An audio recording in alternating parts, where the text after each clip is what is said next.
ዕለታዊ መረጃዎች በጎፋ ዝርፊያ ለማድረግ በተለይ ህዝቡ በመሬት መንሸራተት ካለቀ በኋላ የተሰበሰበው ድጋፍ ገንዘብን ለመዝረፍ የሞከሩት በርካታ ሚሊዮኖች የሚቆጠሩት ገንዘቦች መጨረሻው። በሌላ በኩል ኢትዮጵያ ኤርትራ ላይ ማስጠንቀቂያ አወጣች። ሌላኛው በአማራ ክልል እየተካሄደ ያለው ውጊያ ምን ይሆን አሁን የተሰማው? ሰላም ጤና ይስጥልን ውድ የቻናሌ ተከታታዮች፣ ሚኪ ነኝ ከሚኪታቦር ኢንፎ። ለዚህ ቁም ነገር አዘል ቻናል አዲስ ከሆናችሁ ሰብስክራይብ በማድረግ ቤተሰብ ይሁኑ። በዚሁ ቻናል በዋናነት የሚተላለፉት ወቅታዊና ታማኝ እንዲሁም ሚዛናዊ መረጃዎች ስለሆኑ እስከ መጨረሻው እንድታደምጡኝ በትህትና ጠይቃለሁ። ወደ ዝርዝር ዜና አሻገራለሁ። ለጎፋ ተፈናቃዮች የተዋጣ 60 ሚሊዮን ብር ሊዘርፉ የሞከሩት ተያዙ።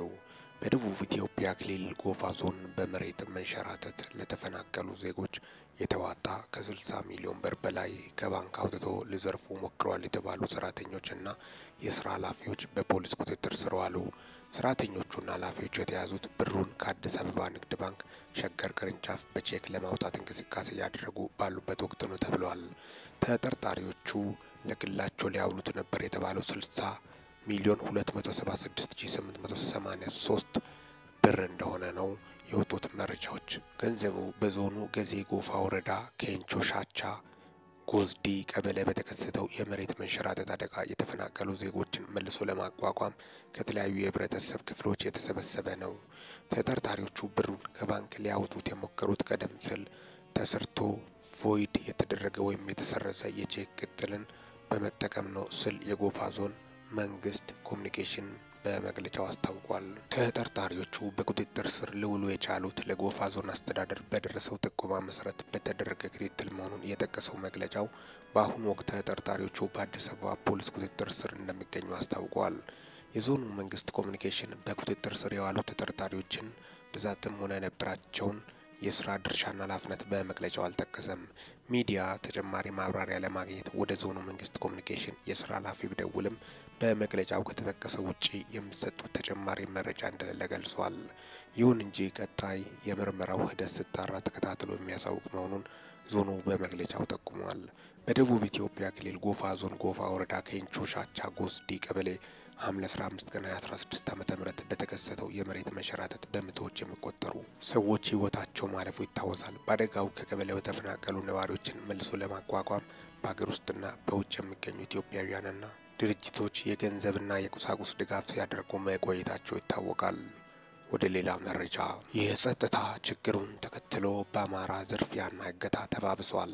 አብን የክልሉን የሰላም መደፍረስ እንደ መልካም አጋጣሚ በመቁጠር ህወሓትና ሻዕቢያ የአማራን ህዝብ ለማጥፋትና ለማደናቀፍ አቅደው እንደሚንቀሳቀሱ አብን በመግለጫው ጠቁሟል። በአማራ ክልል የሰዎች እገታ፣ የዝርፊያና የግድያ ወንጀሎች መበራከታቸውን የአማራ ብሔራዊ ንቅናቄ ወይም አብን አስታወቀ። ንቅናቄው ባወጣው መግለጫ በክልሉ የሚደረገውን ግጭት እንደ መልካም አጋጣሚ የቆጠሩትና የክልሉን ህዝብ ለማጥፋት ይሰራሉ ያላቸው ህወሓትንና ሻዕቢያን በቀጥታና በተዘዋዋሪ በግጭቱ እየተሳተፉ ነው ሲልም ከሷል። ስለ ክሱ ከህወሓት በኩል አስተያየት ለማግኘት ወኪላችን ያደረገው ተደጋጋሚ ጥረት አልተሳካም። አብን ግን መንግስት የታጠቀ ኃይሎችና ባለድርሻ አካላት አለመግባባቶችን በውይይት እንዲፈቱ ጠይቋል። የአማራ ብሔራዊ ንቅናቄ አብን ዛሬ ባወጣው መግለጫ እንዳመለከተው ከ2 ዓመት በፊት በአማራ ክልል የተከሰተው የጸጥታ ችግር ከጊዜ ወደ ጊዜ ተባብሶ ህብረተሰቡን ለተለያዩ ችግሮች ዳርጎታል። አብን በመግለጫው የእገታ፣ የዝርፊያና የግድያ ወንጀሎች ተበራክተዋል ብለዋል።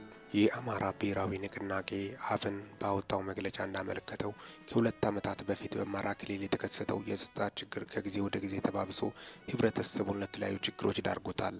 አብን በመግለጫው የእገታ፣ የዝርፊያ፣ የግድያና ወንጀሎች ተበራክተዋል ብለዋል። ባለው ጸጥታ ችግር ምክንያት በሚሊዮኖች የሚቆጠሩ ተማሪዎች ከትምህርት ቤት ውጭ መሆናቸውን ያመለከተው የአብን መግለጫ ነጋዴዎች ንብረታቸውን በእገታና በዝርፊያ እንደተወሰደባቸው ገልጧል። ሕክምና የሚፈልጉ በርካታ ታካሚዎችን በሕክምና እጦት ህይወታቸው እያለፈ መሆኑን ባወጣው መግለጫ ጠቁመዋል። ማህበራዊ ቀውሱ ተባብሷል። የአብን መግለጫ ክልሉ ያለበትን ሁኔታ በተመለከተ ተጨማሪ አስተያየት የሰጡን የአብን የፖለቲካ ጉዳዮች ኃላፊ ረዳት ፕሮፌሰር ዳምጠው ተሰማ ክልሉ የጠላት ማራገቢያ ሆኗል። ታሪካዊ ጠላቶች ድል በሚያደርጉበት ሁኔታና የአማራ ህዝብ ደግሞ በሚዋረድበት ሁኔታ እየተከናወነ ያለ የእገታ፣ የዝርፊያና የግድያ ወንጀሎች አለመማር፣ የጤና መታወክና የማህበረሰብ ቀውሶች እየተበራከቱት ክልሉ እየሆነ መጥቷል ብለዋል። የክልሉን የሰላምና መደፍረስ እንደ መልካም አጋጣሚ በመቁጠር ህወሓትና ሻዕቢያ የአማራን ህዝብ ለማጥፋትና ለማደናቀፍ አቅዶ እንደሚንቀሳቀሱ አብን በመግለጫው ጠቁመዋል።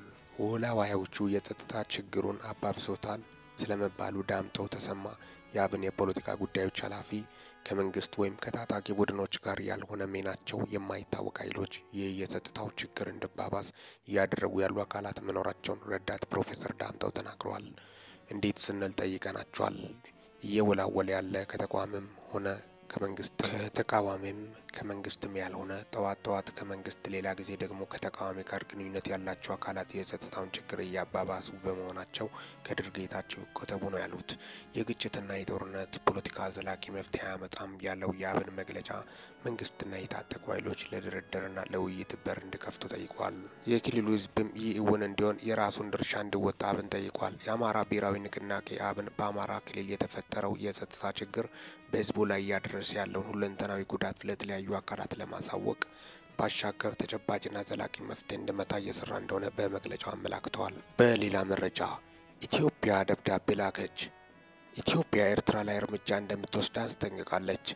በባለፈው ሰኔ ወር ከተላከው ደብዳቤ በተጨማሪ ኢትዮጵያ በውጭ ጉዳይ ሚኒስትሯ በኩል ለተባበሩት መንግስታት ድርጅት ኤርትራን በማስጠንቀቅ ኦክቶበር 2025 ያበቱታ ደብዳቤ አስገብታለች። ለተባበሩት መንግስታት ድርጅት ዋና ጸሐፊ አንቶኒዮ ጉተሬስ የተላከው ደብዳቤ የኤርትራ መንግስት ህወሓትን ጨምሮ ሌሎች በክልሉ የሚንቀሳቀሱ ታጣቂዎችን እየደገፈች የኢትዮጵያ ሉዓላዊነት እየተዳፈረች መሆኗንና ኢትዮጵያ በሉዓላዊነቷ ላይ የሚደረገውን እንቅስቃሴ ለማስቆም ህጋዊ፣ ሞራላዊና ተፈጥሯዊ መብቷን ትጠብቃለች ማለቱን ከሆርን ሪቪው ያገኘነው መረጃ ያመለክታል። ኢትዮጵያ ከቀይ ባህር የተገለለችበት መንገድ ህጋዊ ባለመሆኑ ኢትዮጵያ ወደብ ባለቤት ለመሆን ያነሳችውን ጥያቄ አሁንም አቋሟን እንደማትቀይር አቋሟን በግልጽ ለተባበሩት መንግስታት ድርጅት አሳውቃለች። አጠቃላይ እንግዲህ የኢትዮጵያ መንግስት ለኤርትራ ከፍተኛ ማስጠንቀቂያ መስጠቱን የወጡት መረጃዎች ያሳያሉ። ነገሮች ወዴት እየሄዱ ነው? የበርካቶች ጥያቄ ነው። ምናልባት መጨረሻው ወደ ጦርነት ሊያመራ ይችላል የሚል ከፍተኛ ስጋታቸውን በርካቶቹ ምሁራኖች ሀሳባቸውን እያስቀመጡ እንደሚገኙ ጭምርም ነው። ይህ ምናልባት ወደ ጦርነት ከመራ ከፍተኛ እልቂትንና ሌላ ነገር ይዞ ስለሚመጣ በጦርነት ከሚሆን ለምን በሰላማዊ መንገድ አይሆንም በማለት ነው። ከፊሎቹ እንግዲህ የኢሳያስ አፈወርቂ መንግስት ማብቂያ ነው የሚሉትም አሉ። እንግዲህ ምናልባት አይታወቅም ደግሞ ኢትዮጵያ ላይም ከፍተኛ ጉዳት ሊደርስ ይችላል የሚል ስጋታቸውን የሚያስቀምጡት ቢኖሩም ከፊሉ አብዛኛው ኢትዮጵያ በዘመናዊ ትጥቅ በጣም የታገዘና ዘመናዊ ጦር መሳሪያዎችን እስከ አፍንጫ እንደታጠቀችም ነው የወጡት መረጃዎችም የሚያሳዩት። ሰላም ለሀገራችን በተለይ በሰላማዊ መንገድ ብፈታ ነው የበርካቶቹ ምኞት። ነገሮቹ በስተካከሉ በሰላማዊ መንገድ መሆን እንዳለባቸው ነው በርካታ ምሁራኖች ሀሳባቸውን ያስቀምጡ ያሉት። ሚኪ ነኝ ከሚኪ ታቦር ኢንፎ። ይህንን ቻናል ሰብስክራይብ በማድረግ ወቅታዊና ታማኝ እንዲሁም ሚዛናዊ መረጃ ያገኙ። ለሰዓታት ያሉኝ መረጃዎችን ይመስላሉ። በወቅታዊና አጫጭር መረጃ እስከምንገናኝ ድረስ በያላችሁበት ዓለም ክፍል ሰላም ያቆያችሁ።